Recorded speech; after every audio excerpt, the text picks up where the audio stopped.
نص كيلو فراخ بس هعمل لكم احلى سندوتشات شاورما هتعجبك وهتعجب اولادك وهيطلبوها مني كل يوم من حلاوتها. لو اول مره تشوفوني اشتركوا في القناه واعملوا لايك وشير عشان يوصل لكم كل وصفاتي. هنجيب بوله وهنزل بكوبايه زبادي كبيره ونص معلقه من الفلفل الاسود ونص معلقه من بهارات الشاورما ونص توم باودر ونص بصل باودر وربع معلقه من الكمون وربع من السبع بهار ومعلقة صغيرة من السكر ومعلقة صغيرة من الملح ومعلقة كبيرة من الباربيكيو صوص ودي اختياري.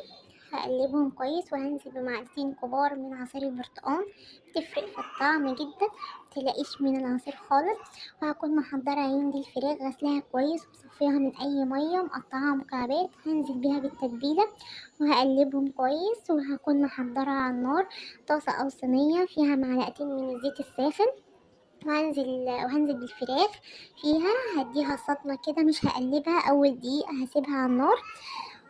في الحالة دي بعد دقيقة هحط لها معلقة من الثوم المفروم وهقلبهم وهوطي عليهم النار عشان يستووا على نار هادية. وهكون مجهزة عندي الخضار بصلتين مقطعاهم وفلفل ألوان 3 قرون فلفل ألوان.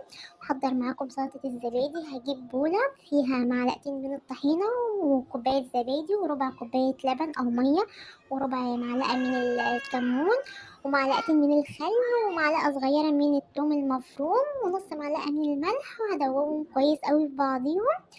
وانا مش هحط زيت خالص لان انا حاطه طحينه، ممكن تستغنى عن الطحينه وتحط معلقتين زيت بس طبعا الطحينه بتفرق جدا.